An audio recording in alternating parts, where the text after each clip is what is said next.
Hello, and welcome to Debo's Overwatch Bog for September 26th. If you guys saw yesterday's episode, it actually should have been 25th, but this is actually today for 26th. As always, you can find me on twitch.tv/spsdebo, YouTube at DeboSC2, and of course Facebook and Twitter at DeboSC2. Hey guys, Debo here. As always, we got the highlight of the game, or highlight game of the day, up on the screen for you. Gonna do a little things a little bit different today. Usually I just talk about what's been going on Climb. Basically, the way I feel that the current system is like you're riding a wave, and all you're trying to do until you basically, okay, let's just say you're floating out in the middle of the ocean.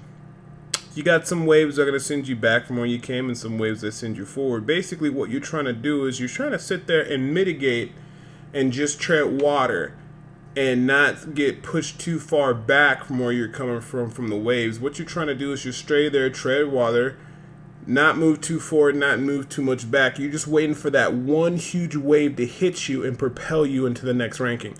So if you guys didn't know, the other day I was talking about it, I got all the way down to rank 2400 after I hit Diamond, dropped 600 points, and then I just started, just doing my typical thing, playing the games and just waiting until I got a good wave.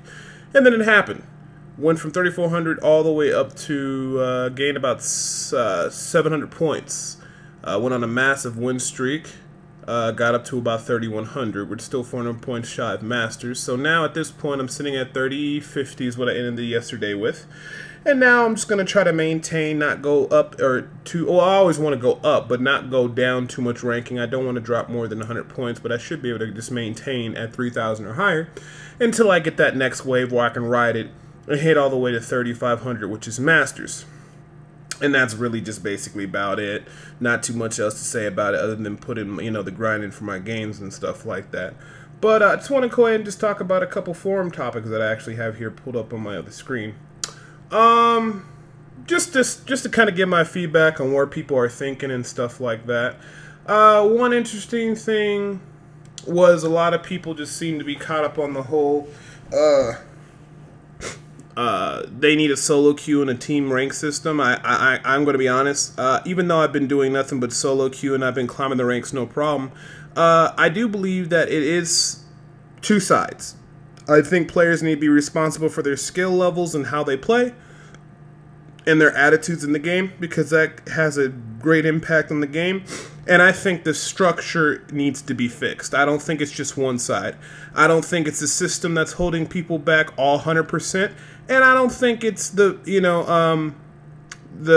individual, is up to the individual to overcome the system anyway. Like, I don't think it's 100% the game's fault. I don't think it's 100% the person's fault. It's a combination of the two. You got a lot of weird things between people grouping up and leaving the game to trick the system that they're solo queue. Well, they would join up in a group of 4-man pre-made. They would leave the group while in the game, but they wouldn't actually leave the game, and they do that to get extra points. That's an example of a way you can juice the system and get ahead, and that's the system's fault. It shouldn't be able to do that. When you get paired versus a 6-man pre-made and all you got is a 2-man pre-made on your side, no matter what anybody likes to say, it's not fair. The system needs more... to start drawing the line in the sand a lot more clearly. That's why I propose there should be a solo duo queue ladder. I'm sorry, solo duo queue ladder and a team ladder. The solo duo queue ladder allows it for 2 people max. The max you can have on one team is 1 duo queue versus the enemy team, which has 1 duo queue and 4 random. So that makes a total of 6 people. That's all that should be for solo duo queue, because I think it's very important to have a competitive atmosphere where you don't have to always get all your friends together. Now, and then also they should have a team ranked system where it consists of either you have a 3-man team, 3-man queue, or a 6-man queue. You can do they can do 2 3-man teams on one team and 2 3-mans on another, or 1 6 versus another 6, or 2 3s versus a 6. Even though that gets kind of a 3 versus 2 3s versus a 6, but just in general, they need to have a team competitive ladder. A lot of people say they don't need this. I say the reason why people don't want that is because a lot of people are, like I said, trying to juice the system and get carried when they don't need it. I've been in a lot of situations where people got a 3-man team and people are still complaining that they can't carry the game. And I'm going to be honest, if you got a 3-man pre-made or higher and you can't carry the game, I fully believe that is your fault. It's not the system's fault. If you got half the team in your power in your hands and you guys cannot carry, that's your fault. Especially when your extra guys, your extra people on your team run a a healer where you guys can play the major roles. I even kind of put up my fingers like little quotes around my. You can even kind of do it, or you pretty much 90% guaranteed to carry. I think when you run a 2-man pre-made group, I think the only time when you're really subjecting yourself to the system harshly is when you're by yourself and there's no one else to help you. Then I can understand. If you're pre-mating with 2 people, 3 people, 4, 5, 6. Well, let's just not include 6. 6 is purely your team's fault. But 5, it's not that one guy who's not in your team comp. That is going to cause you problems. That's just how it goes. I think people are delusional.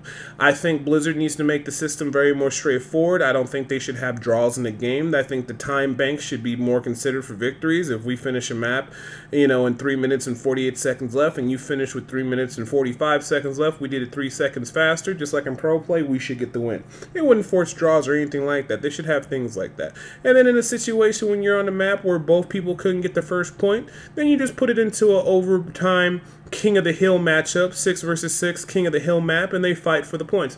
That's one thing Blizzard can definitely do. They can deal with the people that are trying to cheat the system and leave inside a group and try to alter their rating. I think Blizzard needs to give clear-cut points and just get rid of the individual performance. I just think it needs to be more about the actual win. I think it needs to be something along the lines of, you win 30, everybody wins 30. Or at least make it so that the supports can get as much points as the DPS, because with individual performance and other stuff, DPS can just rack up the points and climb very quickly as to their support counterparts. I know Lucio and Mercy are not receiving anywhere near the points they do, and honestly, Ana and Zenyatta probably can receive a lot more points as well. So they need to, if you're going to have individual skill, which I think is okay, you got to give everybody the same amount of points, regardless of the support or DPS.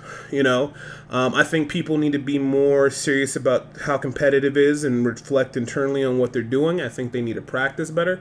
I think they need to play better. I think they need to take competitive very seriously. I think they need to respect the comp picks, and I think they, instead of just blaming everybody else, they got to realize if we're running a 2-man, 3-man pre-made team, they need to do better. They need to carry, because that's just how the system works. They put us against another 3-man team. You need to carry. You just can't blame your whole team all the time, and I find that a lot of people are blaming their team a lot of time. A lot of people just can't take responsibility because they're not practicing and striving to get better every day, and also in combination with the fact that just people don't want to admit their wrongdoing. Now that I'm back at the Diamond ELO, the actual ranking, like 30,000 points and higher, I'm trying to climb back up the Masters. People are getting very, very narcissistic. People are nitpicking every play somebody else does. And like, from my whole point, you don't want to nitpick anybody because it causes team turmoil and just puts the team on tilt and guarantees your loss.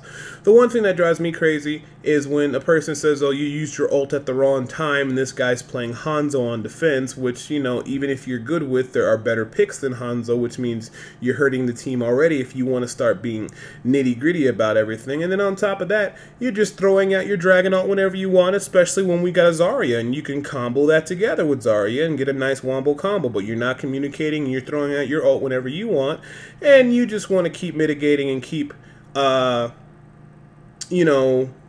want to keep basically, nitpicking everybody else. It doesn't make sense. For the most part, if somebody throws out a bad ult or somebody does something stupid, I don't say anything because that's not going to help us win the match. That's not going to help that person play better. If anything, that's going to frustrate them, and I think players really need to learn that. So, is the system broken? I think partially yes. Do I think the players need to be more responsible? Partially, yeah. It's both sides. It's not one thing. Players need to be more responsible for how they play and what they do things and stop blaming everybody else for what they do and their downfalls. And I think Blizzard needs to do a lot better with the system and streamline things a lot better and make sure everybody gets the same amount of points, or at least make it so that whether you play support or defensive care or whatever, if you have a good individual performance, it rewards you the points you're supposed to get. So that was just one thing I wanted to cover real quick. I think I have a minute to fit something else in. Let me go ahead and take a look here. Oh, there was a post where a gentleman basically hit Torchborn only, and he hit Diamond. And this is what he basically said in his post: your favorite troll here. I feel like a special snowflake today, which automatically starts the conversation off in a bad way. I placed 1900 yesterday, hit Diamond 3100 on PC playing Torchborn, only maps all sides solo queue. I think that's a terrible idea. Now, I think it's cool that he hit Diamond like that. I don't think the way he presented it, without information, any data, any, showing the proof that he solo queued all the way and what he did, I think is very inaccurate. He could have solo queued with somebody else. He could have done a bunch of other stuff. He doesn't show us the data. He didn't show us what he did. It doesn't help the situation or anything. And basically, I made the post of If I had 3 forms of travel to choose from across the Atlantic Ocean, plane, cruise ship, or motorboat, I would first choose the plane, followed by a cruise ship, then motorboat. Sure, you can cross the Atlantic by using a motorboat, but why would you when you have other 2 options available? Just because you can get Torb to Diamond and try to say ELO hell doesn't exist, doesn't mean you should. Doesn't make any sense. You could have done it with the McCree, you could have done it with Soldier 76, something that fixed in team compositions, because I guarantee you, how do we not have a guarantee that you weren't dual queuing with somebody else or try queuing, and then what's the guarantee that your team wasn't just carrying you? We had a Torchborn on our map before. We had to carry that guy to win, and I bet you thought, well, I did a great job. It doesn't matter. It was a terrible pick. You shouldn't do stuff like that, and doesn't help the system and stuff like that. You know, I even just basically told him to comment instead of just doing something for the sake of doing something, just to show people, hey, look, it's not the system, it's you. It doesn't help anyone unless trying to package it in a way that can be beneficial to fellow players. This doesn't help anybody. It's not trying to aid people to get better, educate them about the gameplay and improve their play. And I basically said, how about documenting each match? Maybe just to help people understand what they may or may not be doing wrong. This won't happen because at the end of the day, it seems no one cares about the community on both sides. It's either ELO hell exists, screw you and the system screwing me over, or ELO hell doesn't exist, it's you the player, get good kid. And both sides are not correct. Both of them have kind of valid arguments and stuff, but it's just getting really, really, really silly. You know, and I just basically made that post. And as I look at the guy, let me go ahead and take a look at his profile for Torchborn. And see, this is the weird thing. He's at 2,655. He hit Diamond, but now he dropped 400 points. He's dropped 400 points since he did that. He has 6 hours of Torchborn, 3 hours of Bastion, 1 hour as Soldier, 41 minutes as Roadhog, and 31 minutes as Junkrat. I'd really like to see him play 50 hours of Torchborn and come back and see what's going on. It seems that his point stats have actually dropped down a lot, and I think that's very misleading. So, you know, now you're at 2,600. You know, you're at 2,600 points. You're 400 points below Diamond. Now, I was at that before, but, you know, I'm support. I can go up or down. It depends on mostly my team and how I play. But, you know, I know how that says how it works for support. You're just kind of waiting in the ocean and waiting till you catch that good wave. You know, and that's just how I feel. This is very misleading, but you know how it is. I'm just telling you, don't play Torchborn on every single map just because like a guy like this says it, because you're just going to cause yourself and your team a lot of turmoil. But that's pretty much it. Hope you guys enjoyed the video and the blog.